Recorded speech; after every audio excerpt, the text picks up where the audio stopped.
नमस्कार, मैं पवन कुमार आपका स्वागत है। आप हमारे चैनल द गुरु को सब्सक्राइब करना न भूलें व बगल में दिए नोटिफिकेशन घंटे को जरूर दबाइए ताकि आपको हमारे वीडियो सबसे पहले मिल सके। आज के इस वीडियो में हम चर्चा कर रहे हैं गुट निरपेक्षता। अंग्रेजी में इसे हम बोलते हैं नॉन अलाइनमेंट मोमेंट, NAM। ये नाम ध्यान रखना, NAM। एन से तात्पर्य नॉन और ए से अलाइनमेंट और एम से मोमेंट, गुट निरपेक्षता। इसके संस्थापकों की बात करें तो पंडित जवाहरलाल नेहरू भारत के जो पहले प्रधानमंत्री थे, उसके अलावा मिस्र के राष्ट्रपति अब्दुल नासिर और यूगोस्लाविया के राष्ट्रपति जोसेफ टिटो, ये तीन व्यक्ति इसके संस्थापक के रूप में जाने जाते हैं। इसके साथ साथ में इंडोनेशिया के राष्ट्रपति डॉक्टर सुकर्णो का भी इसके अंदर योगदान था। तात्कालीन परिस्थितियों में सैनिक गुटों से दूर रहना इसका मुख्य मकसद रहा था, क्योंकि विश्व दो गुटों में बटा हुआ था। एक गुट का नेतृत्व अमेरिका कर रहा था, एक गुट का नेतृत्व सोवियत संघ कर रहा था। तो गुट निरपेक्षता का मूल मकसद उस समय क्या रखा गया था कि हम किसी भी सैनिक गुट के साथ नहीं रहेंगे। उसके बाद में स्टार्टिंग इसकी माने तो 1955 में जो बाडुंग में सम्मेलन हुआ था 1955 का, यहाँ से इसकी शुरुआत मानी जाती है। उसके बाद में बड़ा सम्मेलन 1961 में हुआ, इसमें 25 विकासशील देश इसमें शामिल हुए। ये बेलग्रेड में हुआ था। 1983 में भारत में 7वां सम्मेलन हुआ था इसका, क्योंकि भारत इसका संस्थापक था, इस नाते इसका जो सम्मेलन 7वां हुआ ये भारत में हुआ, नई दिल्ली में। अभी अगर रिसेंट की बात करें तो 2016 में 17वां गुट निरपेक्ष सम्मेलन ये वेनेजुएला के शहर मार्गरीटा में हुआ था। वेनेजुएला लैटिन अमेरिका का देश है। अभी 2019 में इसका सम्मेलन हुआ है, वो 18वां सम्मेलन, ये अजरबैजान के बाकू शहर में हुआ। ये आप सामान्य जो जानकारी के प्रश्नों के हिसाब से आपको ध्यान रखें, छोटे छोटे प्रश्न इसके ऊपर हो जाते हैं।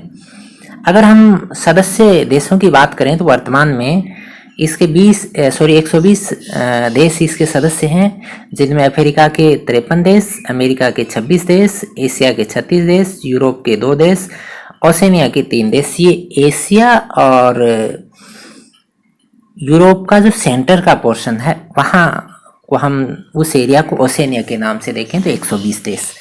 इस तरह से टोटल जो है आपके 120 देश हो गए।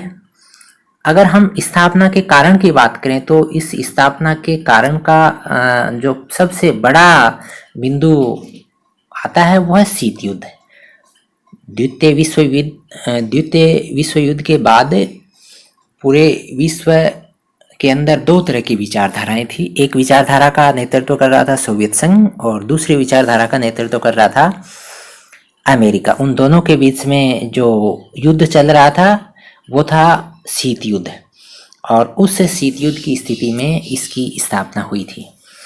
उसके बाद में अगर 1990 में सोवियत संघ के विघटन से नाम आंदोलन अपनी परंपरागत महत्ता खो चुका है। ये भी बिंदु आप ध्यान रखें कि सोवियत संघ का विघटन हो जाता है और रूस बनता है, और ये विघटन कब होता है? 1990 में सोवियत संघ का विघटन होता है। ये सामान्य जानकारी के लिए बहुत अच्छा प्रश्न है। सोवियत संघ का विघटन, पहले हम सोवियत संघ को अंग्रेजी में USSR और आजकल इसका नाम क्या है? रूस। इसका विघटन 1990 में होने के बाद में जो गुट निरपेक्ष आंदोलन है ये जरूर थोड़ा सा हल्का पड़ा है, लेकिन फिर भी इसका महत्व अभी भी बरकरार है। अगर हम अर्थ की बात करें, गुट निरपेक्षता का अर्थ क्या है? यह क्या है? किसी भी सैनिक गुट के साथ जुड़ाव नहीं रखना, यानी किसी भी सैनिक गुट के साथ हम डायरेक्ट किसी भी तरह का एग्रीमेंट नहीं कर रहे हैं। तो फिर हम क्या, पूरे विश्व उस समय 2 गुटों में बटा हुआ था, तो क्या ये जो देश गुट निरपेक्ष के सदस्य हुए तो क्या ये पूरी तरह से उनसे एकदम अलग हो गए? ऐसा नहीं था। यह नीति सभी गंभीर अंतर्राष्ट्रीय समस्याओं पर निरपेक्ष, पूर्वाग्रह रहित, स्वतंत्र और वस्तुनिष्ठ रुख अपनाने की वकालत करती है। यानी हमको एकदम निरपेक्ष हो गए समस्याओं के ऊपर जो है अपने विचार रखने हैं। किसी भी तरह का पूर्वाग्रह नहीं कि हम सोवियत संघ के साथ जुड़े हुए हैं या अमेरिका के साथ। हम स्वतंत्र रूप से समस्या के समाधान के लिए हम कोई भी पॉइंट रखने के लिए पूरे विश्व के सामने एक आदर्श रखा। वो आदर्श था गुटनिरपेक्ष। यह जटिल गुटीय प्रभावशीलता से मुक्त एक स्वतंत्र नीति थी। जो गुट थे, जटिल गुट, दो गुट हो गए थे, उनसे एकदम उनके प्रभावों से अलग रह के हम काम करें। यानी इस नीति के अंदर वो जो दो गुट थे उन्होंने भी अपने आप को संतुलन बनाने के लिए विचार किया कि ये जो गुट है हमारे इस वार को एक अलग दिशा दे रहा है। इसीलिए वो वार भी धीरे धीरे क्या हुआ, इस प्रभाव में आके वो भी ठंडा हुआ। और ये एक बड़ी इसकी भूमिका रहती है, क्योंकि बहुत सारे देश जो थे एकदम से उनसे आइसोलेट हो गए थे।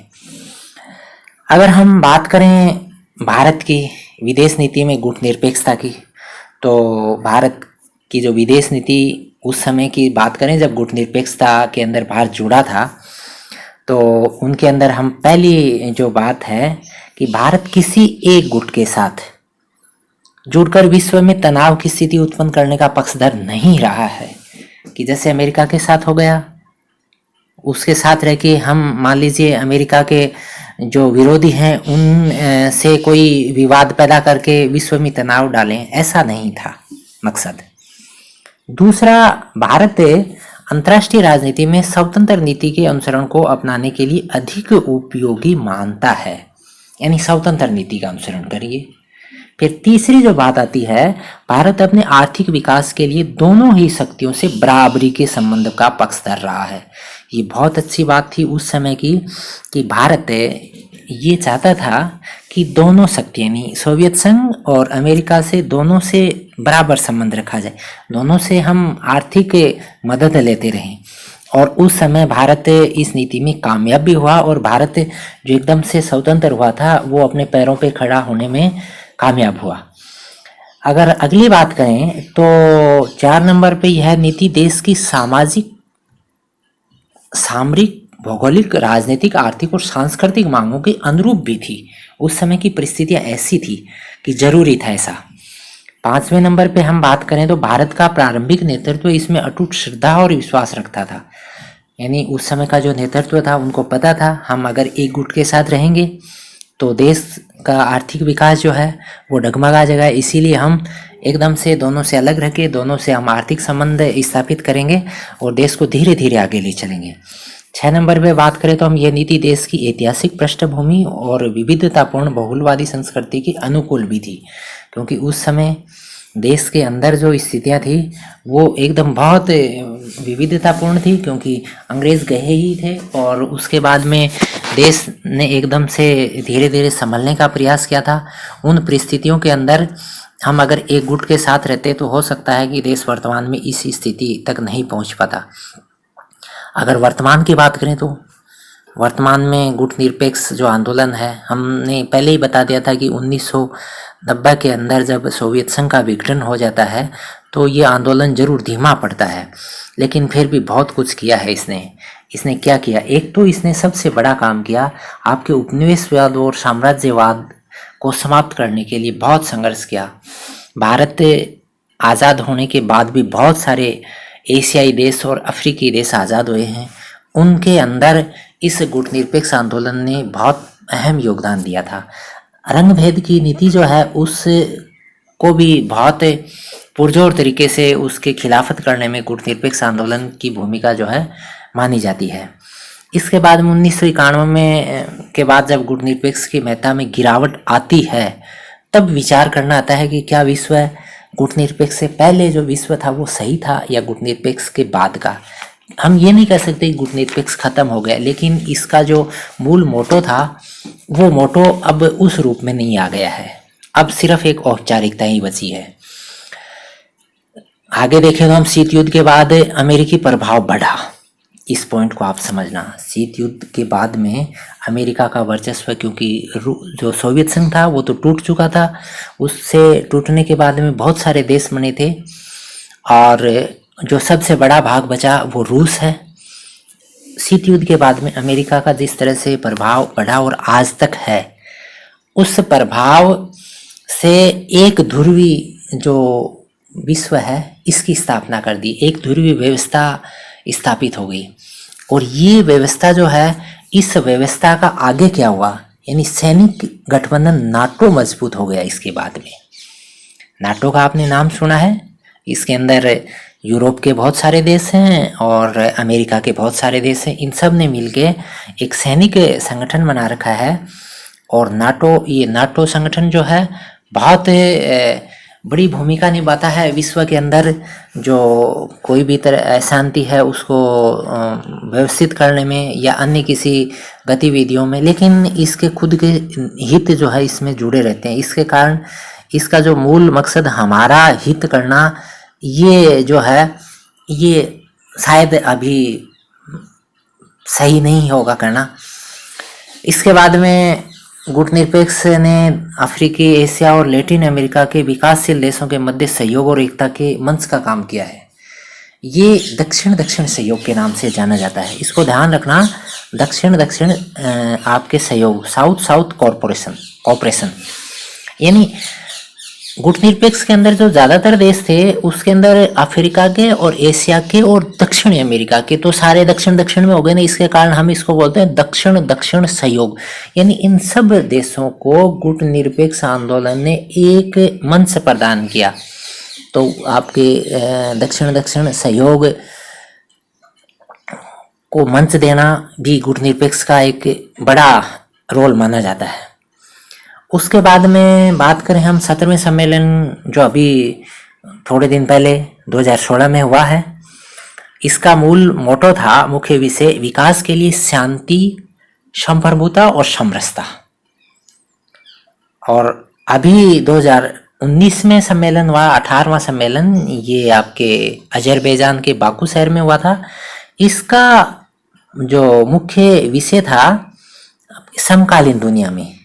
समकालीन दुनिया में चुनौतियों के प्रति ठोस पर्याप्त प्रतिक्रिया सुनिश्चित करने के लिए बांडुंग सिद्धांतों की पालना। यानी जो प्रारंभिक जो सम्मेलन हुआ था 1955 में बांडुंग में, जहाँ से इसकी शुरुआत मानी जाती है, उसके अंदर जो सिद्धांत तय किए गए थे वो आज की परिस्थितियों में उचित हैं, उनकी पालना की जाए, ऐसी बात 18वें सम्मेलन में कही गई थी। लेकिन कितनी पालना हो रही है ये तो हम भारत के संदर्भ में समझें। वर्तमान सरकार हमारी, गुटनिरपेक्ष आंदोलन और वर्तमान सरकार, ये कितनी उसके प्रति सेंसिटिव है। देखिए, भारत इसका संस्थापक राष्ट्र है, ये हमने पहले ही चर्चा कर ली थी। गुटनिरपेक्ष के ज़्यादातर देश या तो आतंकवाद से स्वयं पीड़ित हैं या आतंकवाद के जनक हैं। यूएनओ में भारत को स्थायी सदस्यता लेनी है तो ये इतने 120 देश हैं जो विकासशील श्रेणी के हैं, बहुत सारे अविकसित श्रेणी के हैं, उनके बीच में अच्छा कोऑपरेशन रहेगा तो भारत को स्थायी सदस्यता मिल जाएगी। इसीलिए भारत की वर्तमान सरकार के पास ये अच्छा मौका है कि गुटनिरपेक्ष आंदोलन को एक पहले वाली सी दिशा प्रदान कर दे, इसका नेतृत्व करे, ताकि भारत के पक्ष में जो बाकी इसके सदस्य हैं वो खड़े रहें, क्योंकि भारत संस्थापक है इसका। सभी को इसका आभास है कि भारत संस्थापक है और भारत ने गुटनिरपेक्ष की नीतियों का अनुसरण करते हुए प्रारंभिक दौर में अच्छा आर्थिक विकास किया था। भारत भी गुटनिरपेक्ष नीति के लिए वर्तमान में बहुत बाहर से लालायित है, लेकिन अंदर से उसके ऊपर कितना अनुसरण हो रहा है ये दो सम्मेलनों के बाद में समझ में आएगा। पहले हम एक लाइन और देख लेते हैं। इसमें क्या कहा गया है कि आज भी भारत के लिए गुटनिरपेक्ष नीति की जरूरत है, लेकिन गड़बड़ कहाँ हो गई यहाँ समझना आप। 2016 में जो सम्मेलन हुआ था उसका प्रतिनिधित्व कौन कर रहा है? 2016 के अंदर जो सम्मेलन हुआ था उसके अंदर भारत का प्रतिनिधित्व करने भारत का उपराष्ट्रपति हामिद अंसारी गया था। और 2019 में जो ये अभी बाकू में सम्मेलन हुआ था उसमें भारत का प्रतिनिधित्व करने उपराष्ट्रपति वेंकैया नायडू गया था। अब आप सोचिए कि हमारा जो प्रतिनिधि मंडल है उसका मुखिया, जो देश का सबसे बड़ा नीति निर्माता होना चाहिए, जिसको जाना चाहिए, वो न जाके अगर उपराष्ट्रपति जाता है तो हम इसकी महत्ता के प्रति शायद हो सकता है उदासीन हो। पहले की स्थितियां समझ लीजिए आप। 2016 से पहले जो भी सम्मेलन हुए थे उसके अंदर प्रतिनिधित्व किसने किया था? भारत के प्रधानमंत्री यानी स्वयं जाते थे। तो इसका मतलब क्या है? अब थोड़ा सा हमको ये लगता है कि इस संबंध से देश उचित लाभ नहीं ले पाएगा, इसीलिए यहाँ पर प्रतिनिधिमंडल के मुखिया के रूप में उपराष्ट्रपति, जो प्रोटोकॉल में बहुत नीचे है, जिसके पास ज़्यादा अधिकार नहीं है, उसको भेजा गया है। इसके साथ एक चीज़ और ध्यान रखना, क्षेत्रीय गुटबाजी रोकने में भी ये मंच बहुत अच्छा है, क्योंकि इन देशों के अंदर बहुत ज़्यादा क्षेत्रीय गुटबाजियां हैं, एक दूसरे देशों के साथ विवाद हैं, और उन विवादों के सुलझाने के लिए ये गुटनिरपेक्ष आंदोलन के मूल जो सिद्धांत हैं उनके ऊपर काम किया जाए तो बेहतरीन मंच साबित हो जाता है। अंत में इस लाइन को आप समझ लें, वर्तमान सरकार ने इसकी बजाय एक गुट विशेष के साथ रहकर विकास की कोशिश प्रारंभ की है। ये ऊपर से समझ में आ ही गया था आपने कि किस तरीके से भारत ने 2 सम्मेलनों में प्रतिनिधित्व के लिए उपराष्ट्रपति को भेजा है। तो ये संक्षिप्त चर्चा थी। इस चर्चा से आप क्लियर कर चुके हैं कि गुटनिरपेक्षता भारत के लिए कितनी अहम है, विश्व के लिए कितनी अहम है। इसने प्रारंभिक दौर में किस तरीके से विश्व की उन 2 गुटों के बीच में सामंजस्य स्थापित करके बहुत सारे देशों को एक दिशा दी, और आशा है कि आने वाले समय में भी ये जो उद्देश्य हैं इनके ऊपर अगर ये सारे सदस्य जो देश हैं कायम रहेंगे तो ये जरूर एक विकासशील या अविकसित से ऊपर जो है उच्च श्रेणी यानी आर्थिक उन्नति के रूप में टॉप पे पहुंचेंगे।